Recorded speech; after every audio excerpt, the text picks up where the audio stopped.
Hello everyone, आप सभी का फिर से स्वागत है। ये एनसीईआरटी केमिस्ट्री का सार संग्रह है।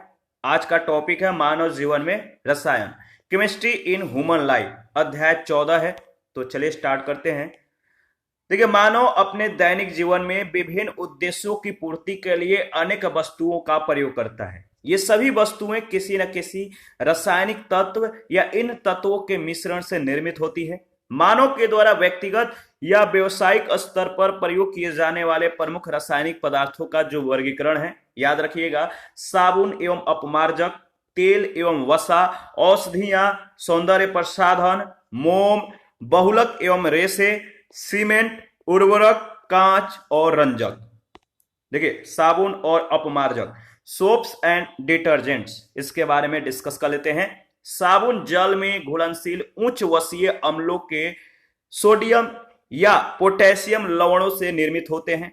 जब दीर्घ श्रृंखला वाले कार्बन परमाणु युक्त वसीय अम्लों को सोडियम हाइड्रोक्साइड या पोटेशियम हाइड्रोक्साइड के जलीय विलयन के साथ गर्म किया जाता है, तब साबुन का निर्माण होता है और यह प्रक्रिया साबुनीकरण कहलाती है। ठीक है, तो कठोर साबुन और मृदु साबुन का निर्माण किस तरह से होता है, याद रखिएगा। स्टीयरिक अम्ल और सोडियम हाइड्रोक्साइड मिलकर जो है साबुन का निर्माण करते हैं और उप उत्पाद के रूप में ग्लिसरॉल बनाते हैं। मृदु साबुन का निर्माण किस तरह से होता है, तो ट्रिमरीस्टीन, पोटेशियम हाइड्रोक्साइड मिलकर साबुन यानी सॉफ्ट साबुन का निर्माण करते हैं और ग्लिसरॉल उप उत्पाद के रूप में ये बनाते हैं। देखिए, साबुन निर्माण में प्रयोग किए जाने वाले प्रमुख वसीय अम्ल एवं उनसे निर्मित साबुन का संक्षिप्त वर्णन निम्नलिखित है। वसीय अम्ल और साबुन। पायरेटिक अम्ल से सोडियम पामिटेट, एस्टियरिक अम्ल से सोडियम एस्टियरिक, ओलेइक अम्ल से सोडियम ओलिएट। याद रखिएगा। साबुन के प्रकार, टाइप्स ऑफ सोप्स। साबुन के दो प्रकार हैं, प्रकृति के आधार पर और उपयोग के आधार पर। प्रकृति के आधार पर साबुन के दो प्रकार हैं, कठोर साबुन और मृदु साबुन। और उपयोग के आधार पर प्रसाधन साबुन, औषधीय साबुन, पारदर्शी साबुन, दानेदार साबुन, धुलाई के साबुन, द्रव साबुन, बर्तन धोने वाले साबुन और दाढ़ी बनाने वाले साबुन। याद रखिएगा। प्रकृति के आधार पर साबुन का जो पहला प्रकार है, पहला है हार्ड सोप, कठोर साबुन। वसीय अम्लों के सोडियम लवणों से निर्मित साबुन कठोर साबुन कहलाते हैं। वसीय अम्लों के सोडियम लवणों, सोडियम साल्ट से निर्मित साबुन कठोर साबुन कहलाते हैं। ये साबुन जो होते हैं, कठोर साबुन, जल में कम विलय होते हैं और सरलता से झाग का निर्माण ये नहीं करते हैं। कठोर साबुन का प्रयोग सफाई और कपड़े धोने में किया जाता है। कठोर साबुन का निर्माण मुख्यतः तेल, जंतु वसा, नारियल तेल आदि से किया जाता है। इसके बाद है मृदु साबुन, सॉफ्ट सोप। वसीय अम्लों के पोटेशियम लवणों से निर्मित साबुन मृदु साबुन कहलाते हैं, सॉफ्ट सोप कहलाते हैं। और ये साबुन जो है जल में अच्छी प्रकार से विलय होता है, सरलता से झाग बनाता है। मृदु साबुन का निर्माण अलसी, अरंडी आदि के तेल से किया जाता है, याद रखिएगा। और इसका उपयोग प्रसाधन और दाढ़ी बनाने वाले साबुन में भी किया जाता है। यहाँ पे उपयोग के आधार पर साबुन के प्रकार दिए गए हैं, तो पहले इसको डिस्कस कर लेते हैं। देखिए, पहला जो है प्रसाधन साबुन या सौंदर्य साबुन। इसका निर्माण जो है उच्च कोटि के तेल और वसा से किया जाता है। इनमें विशिष्ट रंग और सुगंध भी मिलाए जाते हैं। इनमें क्षार की कमी होती है और ग्लिसरॉल की अधिकता होती है। जो कपड़े धुलने वाले साबुन है, लॉन्ड्री सोप्स जो है, ये साबुन कपड़ों से ग्रीस, ठोस कण, जैविक पदार्थ, धूल आदि हटाने के लिए बनाए जाते हैं। इसीलिए इनमें sodium silicate, borax, sodium carbonate, sodium rosinate आदि मिलाए जाते हैं। औषधीय साबुन। इन साबुनों में एंटीसेप्टिक्स और विसंक्रामक पदार्थ मिलाए जाते हैं। दाढ़ी बनाने वाले जो साबुन है, ये साबुन क्रीम या झाग के रूप में होते हैं और अधिक झाग बनाने के लिए इनमें रोजीन नामक, याद रखिएगा, रोजीन नामक गोंद मिलाई जाती है। बर्तन धोने वाले जो साबुन है, इन्हें किचन सोप भी कहा जाता है। बर्तनों से तेल, वसा, दाग, कीटाणु आदि हटाने के लिए इनमें सोडियम लॉरेट सल्फेट और सोडियम डोडेसिलबेंजीन सल्फोनेट, लैक्टिक अम्ल के मिश्रण के साथ साथ सुगंध भी मिलाई जाती है।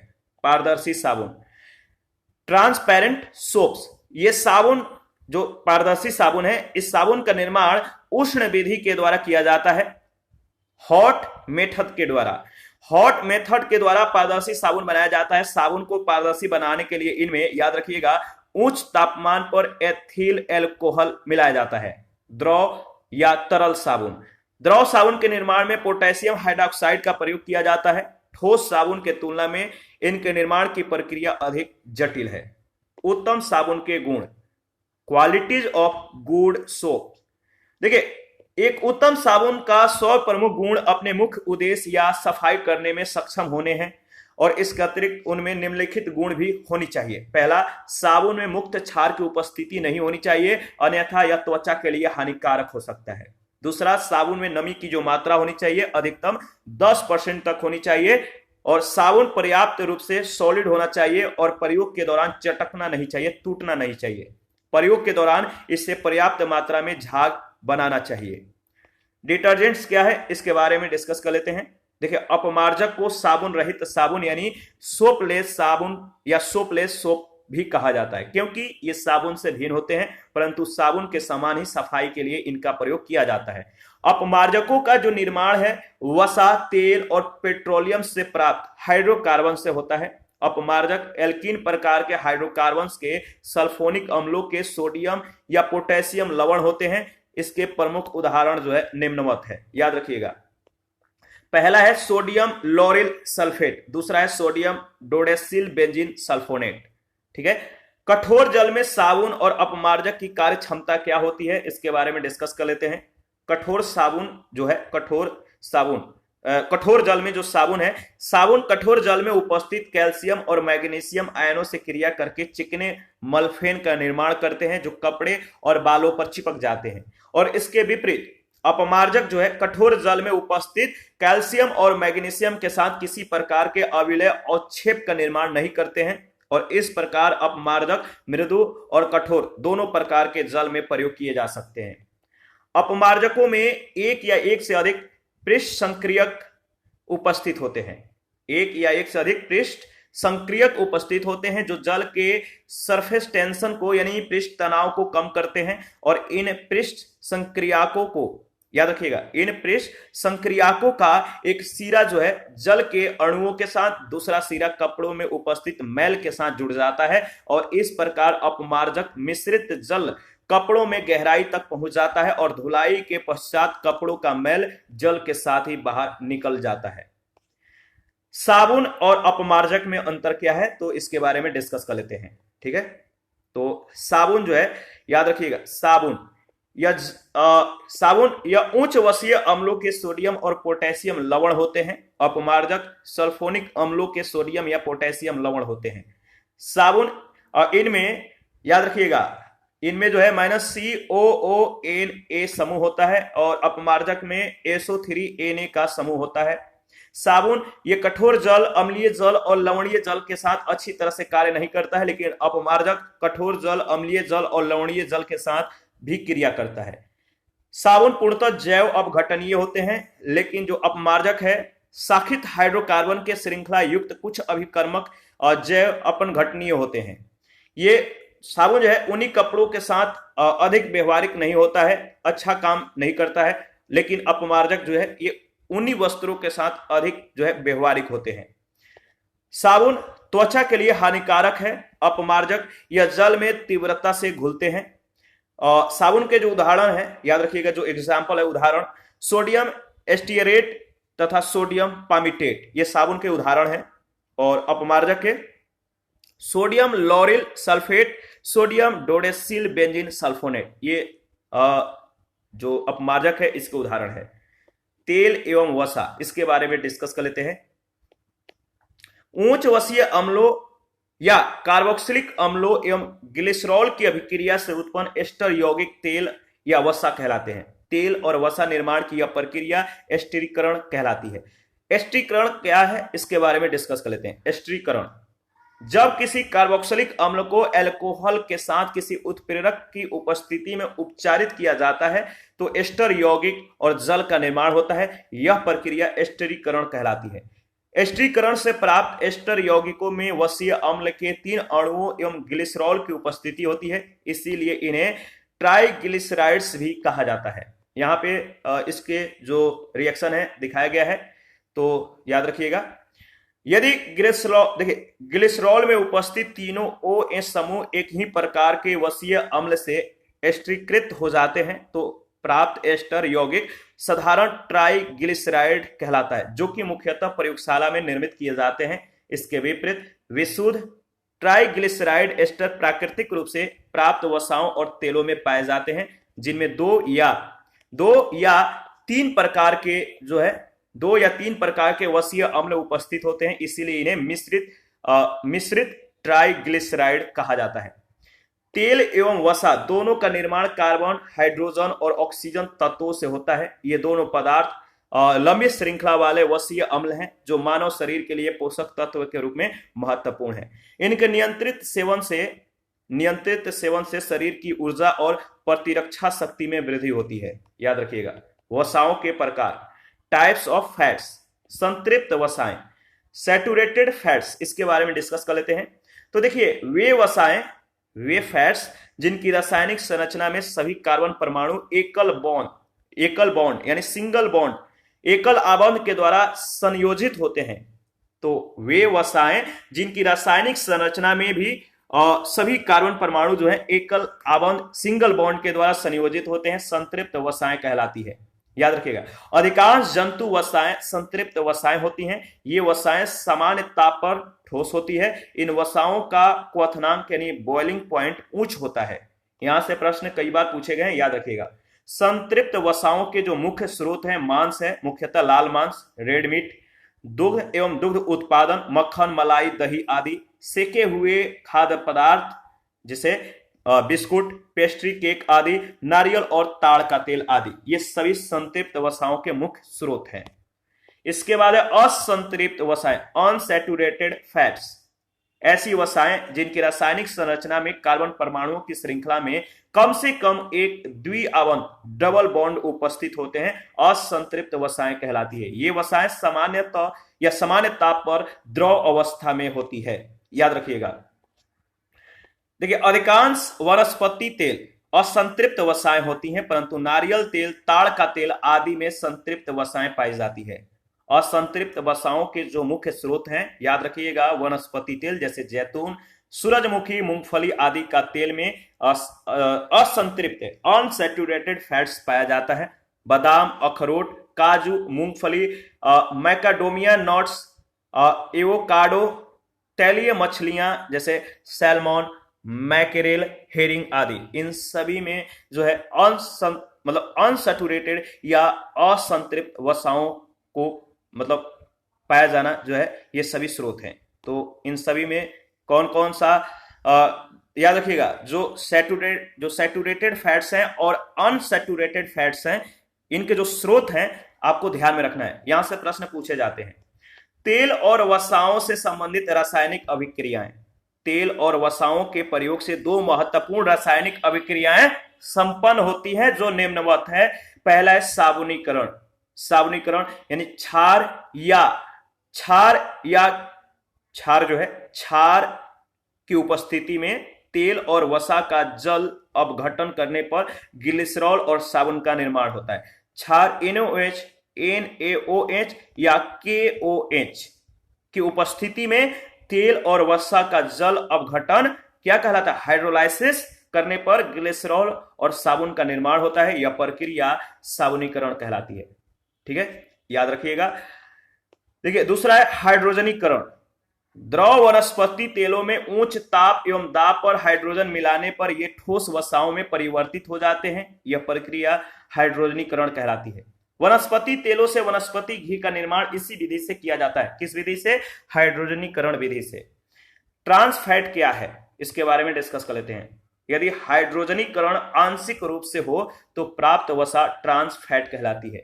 याद रखिएगा, हाइड्रोजनीकरण आंशिक रूप से हो तो प्राप्त वसा ट्रांस फैट कहलाती है। तले हुए और सेके हुए खाद्य पदार्थ, अधिक नमक वाले खाद्य पदार्थ, पेस्ट्री, केक और आइसक्रीम आदि ट्रांस फैट के प्रमुख स्रोत हैं। ट्रांस फैट का उपयोग मानव स्वास्थ्य के लिए हानिकारक होता है, क्योंकि यह शरीर में कम घनत्व वाले लाइपोप्रोटीन LDL जिसे बोलते हैं, लो डेंसिटी लाइपोप्रोटीन LDL अर्थात याद रखिएगा बैड कोलेस्ट्रॉल के स्तर में वृद्धि करता है तथा उच्च घनत्व वाले लाइपोप्रोटीन या गुड कोलेस्ट्रॉल के स्तर में कमी करता है। याद रखिएगा, इंपॉर्टेंट है। यहां पे जो है तेल और वसा में अंतर दिया गया है, तो इसके बारे में डिस्कस कर लेते हैं, क्या अंतर है दोनों में। देखिए, तेल जो होते हैं चिपके या चिपचिपे तरल पदार्थ होते हैं।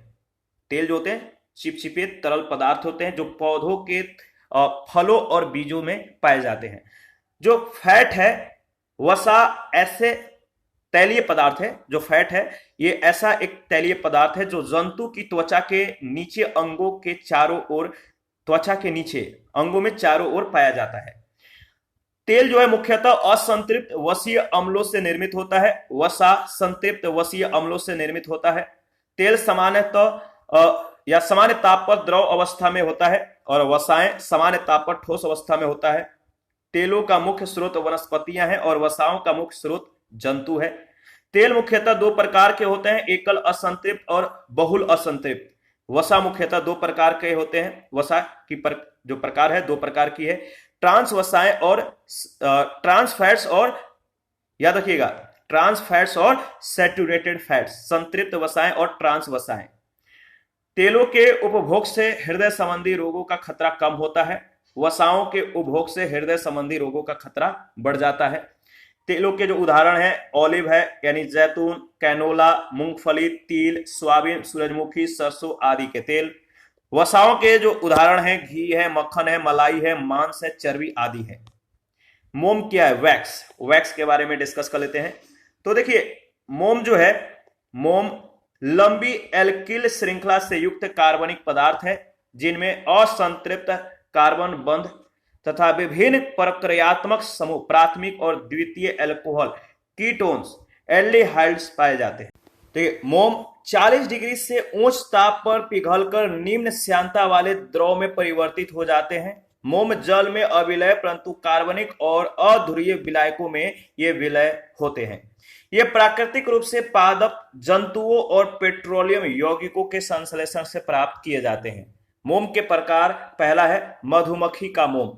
यह मोम मधुमक्खियों के द्वारा स्रावित कार्बनिक तरल से निर्मित मधुमक्खी के छत्तों से प्राप्त किया जाता है। इसमें मिरिसिल पामिटेट नामक एस्टर यौगिक पाया जाता है। दूसरा है स्पर्मेसेटी मोम। यह मोम स्पर्म वेल, याद रखिए स्पर्म वेल के सिर में स्थित गुहा में निर्मित होता है। इस मोम में सेटिल पामिटेट नामक एस्टर यौगिक पाया जाता है। नेक्स्ट है कार्नोबा मोम। यह मोम कार्नोबा नामक ताड़ के पत्तों से प्राप्त किया जाता है, ठीक है, और इसमें मिरिसिल सेराटेट नामक कार्बनिक यौगिक पाया जाता है। कार्नोबा मोम को पाम वैक्स, ब्राजील वैक्स और मोम की रानी भी कहा जाता है। पैराफिन मोम। यह मोम पेट्रोलियम, कोयला और ऑयल सेल से प्राप्त किया जाता है। यह वस्तुतः हाइड्रोकार्बन अणुओं से निर्मित होता है जिनमें कार्बन परमाणुओं की लंबी श्रृंखला पाई जाती है। औषधियां, मेडिसिन, वे रासायनिक यौगिक जिनका प्रयोग रोगों से बचाव, निदान और उपचार के लिए किया जाता है औषधि कहलाते हैं। औषधियों का अनुसंधान, विकास, कृत्रिम रूप से उनका निर्माण और संश्लेषण रसायन विज्ञान के औषधि रसायन नामक शाखा के अंतर्गत किया जाता है। औषधियों का जो वर्गीकरण है, क्लासिफिकेशन ऑफ मेडिसिन। चिकित्सा विज्ञान की असाधारण प्रगति ने कुछ अपवादों को छोड़कर लगभग सभी रोगों के उपचार के लिए औषधियों का निर्माण संभव किया है और इन औषधियों को मुख्यतः जो है निम्नलिखित वर्गों में विभाजित किया जाता है। पहला है प्रतिज्वरकारी। प्रतिज्वरकारी औषधियों का प्रयोग शरीर के उच्च ताप यानी फीवर और पीड़ा कम करने के लिए किया जाता है। शरीर का ताप मुख्यतः शरीर में उपस्थित प्रोस्टोग्लैंडिन लिपिड यौगिकों के कारण बढ़ता है। प्रतिज्वरकारी औषधियां मस्तिष्क के हाइपोथैलेमस के माध्यम से शरीर के ताप को नियंत्रित करती है। यहां से प्रश्न पूछे गए, याद रखिएगा। प्रमुख प्रतिज्वरकारी जो औषधियां हैं, नाम क्या है? पैरासीटामोल है, ब्रुफेन है, क्रोसिन है, एस्पिरिन है, एनालिजिन आदि है। दूसरा है पीड़ाहारी औषधियां। देखिए, एनाल्जेसिक शब्द एनाल्जेसिया से निर्मित है जिसका अर्थ होता है पीड़ा से मुक्ति, और इन औषधियों का प्रयोग दर्द निवारण, पेन रिलीफ के लिए किया जाता है। प्रमुख पीड़ाहारी जो औषधियां हैं, मॉर्फिन है, पैरासीटामोल है, एस्पिरिन है, आइब्रोप्रोफेन आदि है। आगे बढ़ते हैं। नेक्स्ट तीसरा है प्रतिजैविक औषधियां। प्रतिजैविक औषधियों का उपयोग जीवाणुओं और सूक्ष्म जीवों के जो सूक्ष्म जीव हैं, बैक्टीरिया और माइक्रोब्स यानी जीवाणुओं और सूक्ष्म जीवों से उत्पन्न संक्रमण से बचाव और उपचार के लिए किया जाता है। प्रतिजैविक औषधियां शरीर में उपस्थित जीवाणुओं और रोगाणुओं को नष्ट करती है और उनकी वृद्धि को रोकती है। ये औषधियां स्वयं सूक्ष्म जीवों से निर्मित होती है। ठीक है, पेनिसिलिन जो है, इसको याद रखिएगा, पेनिसिलिन प्रथम प्रतिजैविक औषधियां हैं। इनका आविष्कार 1928 ईस्वी में अलेक्जेंडर फ्लेमिंग ने किया था। ये इंग्लैंड के रहने वाले थे और इसका प्रयोग विभिन्न प्रकार के जीवाणु जनित संक्रमणों के उपचार के लिए किया जाता है। प्रमुख प्रतिजैविक औषधियां एमॉक्सिसिलिन, एजिथ्रोमाइसिन, क्लिंडामाइसिन, सल्फोनामाइड्स आदि है। रोगाणु रोधक औषधियां, इसके बारे में डिस्कस कर लेते हैं।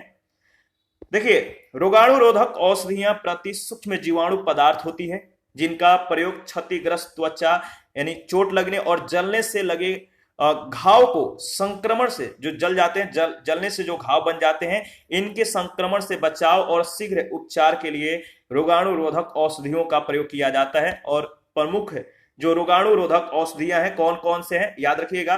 फिनॉल है, फॉर्मल्डिहाइड है, हाइड्रोजन पेरोक्साइड है, एथिल अल्कोहल है, आयोडीन है, हाइपोक्लोरस अम्ल है और सोफ्रामाइसिन, बोरिक अम्ल आदि है। इसके बाद है बीज संक्रामक औषधियां।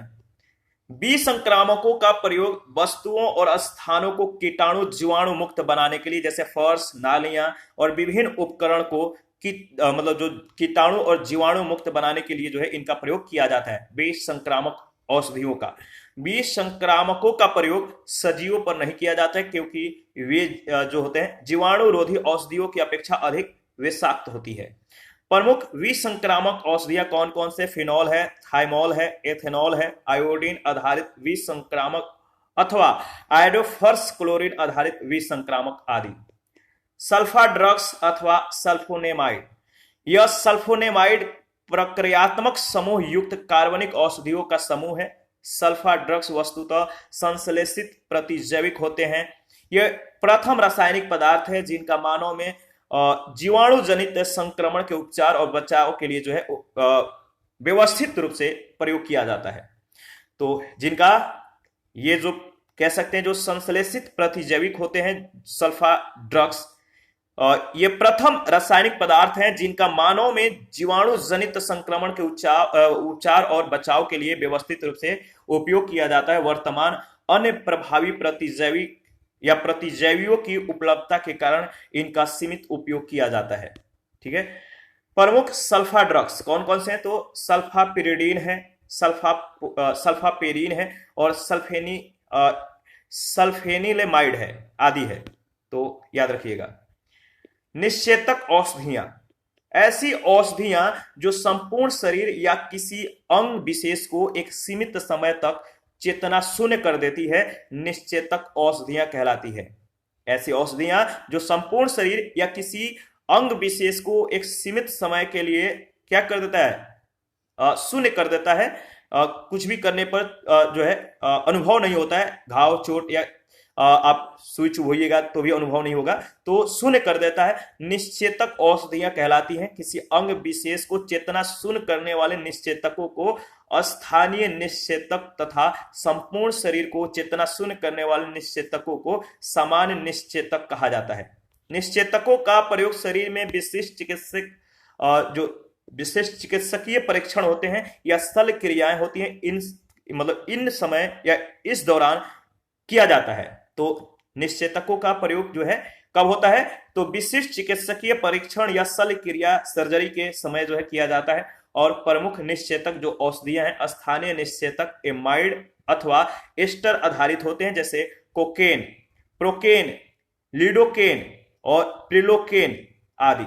सामान्य निश्चेतकों के रूप में मुख्यतः diethyl ether, diazepam, nitrous oxide, halothane आदि का प्रयोग किया जाता है। इसके बाद है प्रशांतक या जो प्रशांतक है, प्रशांतक वे औषधियां होते हैं जो चिंता, ठीक है, जो चिंता, भय, तनाव, अनिद्रा आदि को कम करती है। तो प्रशांतक क्या है? ये वो औषधियां होती हैं जो चिंता को, भय को, डर को, तनाव को, अनिद्रा को आदि को जो है कम कर देता है। इसीलिए इन्हें सामक औषधि या शक्ति प्रदान करने वाला भी कहा जाता है, याद रखिएगा। आगे बढ़ते हैं। नेक्स्ट है, इन औषधियों का जो प्रयोग है मानसिक रोगियों के उपचार में, जो प्रशांतक हैं, इन औषधियों का प्रयोग मानसिक रोगों के या रोगियों के उपचार में और किसी हिंसक या अनियंत्रित पशु के उपचार के लिए या नियंत्रण में उन्हें लाने के लिए किया जाता है। याद रखिएगा, इक्वेनिल जो है, इक्वेनिल, बेलियम, कोडीन आदि ये जो है किसके उदाहरण हैं? तो प्रशांतक के। रंजक क्या है? डाई, रंजक। रंजक ऐसे रंगीन पदार्थ हैं जो रेशों, कपड़ों, कागज, चमड़े, बालों आदि को रंगने के लिए प्रयोग किए जाते हैं। रंजक ऐसी पदार्थ है, रंगीन पदार्थ है जो रेशों, कपड़ों, कागज, चमड़े, बालों आदि को रंगने के लिए प्रयोग किए जाते हैं। रंजक के द्वारा संबंधित पदार्थों को प्रदान किया गया रंग उस पदार्थ को धुलने, गर्म करने या प्रकाश के प्रभाव से सरलता से धूमिल नहीं, मतलब कि ये होते हैं। तो रंजक का प्रयोग बताइए कहां का होता है? रेशों को, कपड़ों को, कागज को, चमड़े या बालों को आदि को रंगने में इसका प्रयोग किया जाता है। ये रंगीन पदार्थ होते हैं रंजक, ठीक है। रंजक के द्वारा संबंधित पदार्थ को प्रदान किया गया जो रंग होता है उस पदार्थ को धुलने, गर्म करने, प्रकाश के प्रभाव से सरलता से जो है ये मतलब कि धूमिल नहीं होता है, ये रंग फीका नहीं पड़ता है। रंजकों का प्रयोग जलीय विलयन के रूप में किया जाता है और लक्षित सतह पर शीघ्र और अस्थायी रूप से जो है संबंध होने के लिए इसमें एक रंजक योजक अभिकर्मक मिलाया जाता है। तो डाई फिक्सेटिव एजेंट मिलाया जाता है जिसे मॉर्डेंट कहा जाता है। रंजक प्राकृतिक और कृत्रिम दोनों विधियों से प्राप्त किए जाते हैं। अधिकांश प्राकृतिक रंजक विभिन्न पादपों की जड़ों, तनों, पत्तियां और छाल, जामुन, कवक व लाइकेन से प्राप्त किए जाते हैं, जबकि कृत्रिम रंजक पेट्रो रसायनों से संश्लेषित किए जाते हैं। ठीक है, रंजकों का जो वर्गीकरण है इसके बारे में डिस्कस कर लेते हैं। जो वर्गीकरण है देखिए, इनका वर्गीकरण दो है। रंजकों का वर्गीकरण दो है, पहला प्राकृतिक रंजक, दूसरा है संश्लेषित रंजक। देखिए, प्राकृतिक रंजक दो प्रकार का होता है, पादपों से प्राप्त और जंतुओं से प्राप्त। ठीक है, और जो संश्लेषित रंजक हैं ये भी दो प्रकार का होता है, एजो रंजक और गैर एजो रंजक।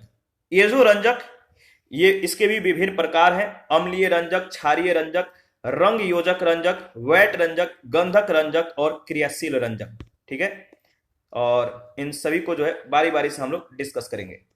अम्लीय रंजक, ये जो अम्लीय रंजक है ये मुख्यतः सल्फोनिक अम्लों और नाइट्रोकैनिल रंजकों के सोडियम लवण हैं। जो अम्लीय रंजक है सल्फोनिक अम्लों और नाइट्रोकैनिल रंजकों के ये सोडियम लवण है। यह जल में विलय होता है। रेशम, ऊन, नायलॉन आदि को रंगने में इसका प्रयोग किया जाता है। Methyl red, methyl orange, Congo red आदि अम्लीय रंजकों के प्रमुख उदाहरण हैं।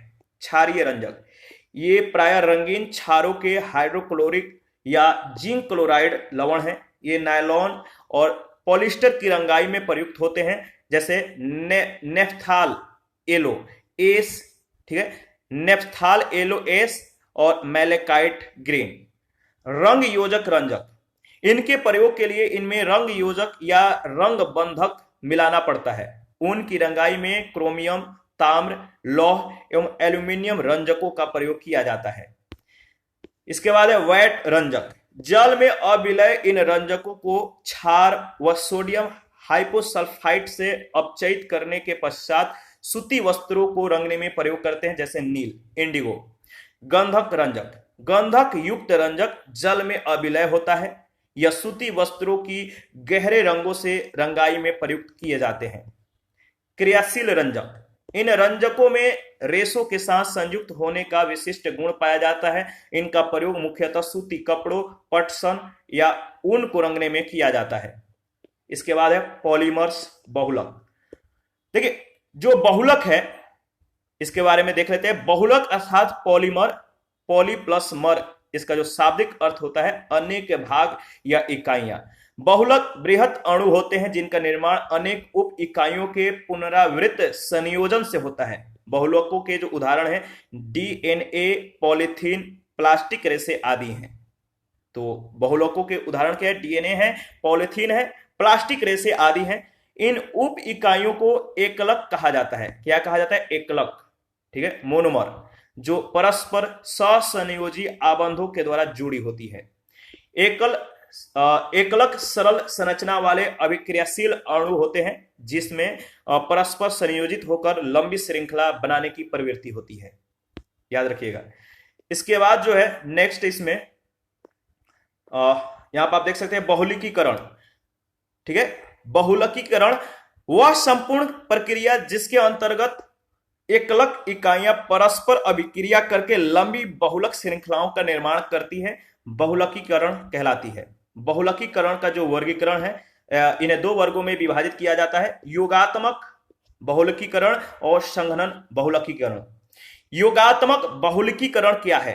तो याद रखिएगा, बहुलकीकरण की इस प्रक्रिया को बहुलकीकरण, ठीक है, बहुलकीकरण के इस प्रक्रिया को श्रृंखला वृद्धि बहुलकीकरण भी कहा जाता है और इसके अंतर्गत असंतृप्त कार्बन श्रृंखला द्विआबंध या त्रिआबंध युक्त वाले यौगिकों के समान या भिन्न भिन्न प्रकार के एकलक परस्पर जुड़कर बहुलकों का निर्माण करते हैं।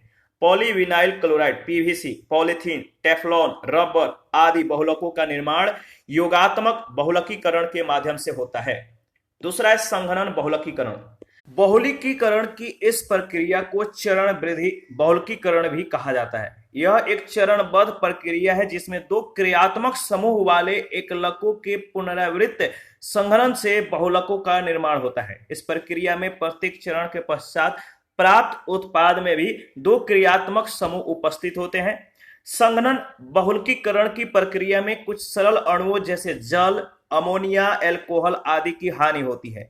नायलॉन, डेक्रोन या टेरिलीन, एथिलीन, ग्लाइकोल, बैकेलाइट आदि का निर्माण संघनन बहुलकीकरण के माध्यम से होता है। बहुलकों का वर्गीकरण। बहुलकों को उत्पत्ति एवं स्रोत के आधार पर तीन वर्गों में वर्गीकृत किया गया है। बहुलकों को तीन वर्गों में वर्गीकृत किया गया है, तो देख लेते हैं। पहला है प्राकृतिक बहुलक, दूसरा है संश्लिष्ट बहुलक, तीसरा है अर्ध संश्लिष्ट बहुलक।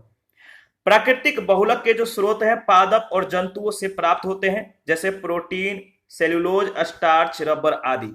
और संश्लिष्ट बहुलक के जो स्रोत हैं कृत्रिम रूप से ये निर्मित किए जाते हैं जैसे polythene, plastic, nylon, polyester, polyvinyl chloride और टेफ्लॉन आदि। अर्ध संश्लिष्ट बहुलक के जो स्रोत हैं प्राकृतिक बहुलकों में ये कुछ रूपांतरण करके बनाए जाते हैं जैसे रेयॉन, सेल्यूलोज आधारित कृत्रिम बहुलक आदि, वलनकृत रबड़, ये सभी जो है अर्ध संश्लिष्ट बहुलक के उदाहरण हैं। सबसे पहले हम लोग रबर के बारे में डिस्कस करेंगे। रबर क्या है? यह एक प्राकृतिक बहुलक है, नेचुरल पॉलीमर है, जिसमें उच्च प्रत्यास्थता का गुण होने के कारण प्रत्यास्थ बहुलक भी कहा जाता है। यदि रबड़ को खींचा जाए या उसके रूप में कुछ परिवर्तन किया जाए तो यह पुनः अपने मूल स्वरूप को ग्रहण कर लेता है। रबड़ प्राकृतिक और कृत्रिम दोनों प्रकार से प्राप्त किया जाता है। इसी आधार पर इसे दो वर्गों में विभाजित किया गया है। रबर के जो प्रकार हैं प्राकृतिक रबर और संश्लिष्ट रबर। ठीक है, प्राकृतिक रबर और संश्लिष्ट रबर। प्राकृतिक रबड़ यह उष्ण कटिबंधीय और उपोष्ण कटिबंधीय वनों जैसे अमेरिका, अमेजन, द्रोणी, दक्षिण और दक्षिण पूर्व एशिया आदि में पाए जाने वाले कुछ विशिष्ट प्रजाति के पेड़ों से स्रावित होने वाले श्वेत चिपचिपे द्रव से लैटेक्स से प्राप्त की जाती है। लैटेक्स। हेविया ब्राजिलियंसिस प्रमुख रबड़ उत्पादक वृक्ष है। प्राकृतिक रबड़ का निर्माण आइसोप्रीन के एकलकों के बहुलकीकरण के फलस्वरूप होता है। तो प्राकृतिक रबर के जो स्ट्रक्चर है आप देख सकते हैं। संश्लिष्ट रबड़ का निर्माण कृत्रिम रूप से पेट्रोलियम आधारित रसायनों, असंतृप्त हाइड्रोकार्बन्स, आइसोप्रीन, ठीक है, आइसोप्रीन्स और ब्यूटाडीन, क्लोरोप्रीन, स्टायरीन, साइक्लोपेंटाडीन आदि के प्रयोग से किया जाता है। संश्लिष्ट रबर के प्रमुख उदाहरण है neoprene rubber, buna S rubber, polystyrene, duprene rubber, Thiokol rubber, polyvinyl chloride, ठीक है। ब्यूना इन रबर का उपयोग वाहनों और वायुयानों के ईंधन के पाइप सील बनाने में, सुरक्षात्मक दस्ताने बनाने में किया जाता है। ब्यूना इस रबर का उपयोग जूतों के तलों, सोल्स और हिल तथा च्युइंगम के निर्माण में भी किया जाता है। रबर का वल्कनीकरण, देखिए वल्कनीकरण रबर की प्रत्यास्था और शक्ति बढ़ाने की एक रासायनिक प्रक्रिया है। जो इलास्टिसिटी होता है या जो स्ट्रेंथ होता है, इनके बढ़ाने की प्रक्रिया जो है वल्कनीकरण होता है। और इस प्रक्रिया में रबर को सल्फर की उपस्थिति में गर्म किया जाता है, जिससे सल्फर परमाणुओं के द्वारा रबर के अणुओं के मध्य त्रिविमीय त्रियक संयोजनों का निर्माण हो जाता है। तो इस प्रकार वल्कनीकृत रबर अधिक प्रत्यास्थ, अधिक शक्तिशाली, अधिक ताप सह बन जाती है, ताप सहने वाली बन जाती है। टायर और बैटरी का जो टायर और बैटरी का आवरण बनाने के लिए सल्फर युक्त रबर का प्रयोग किया जाता है।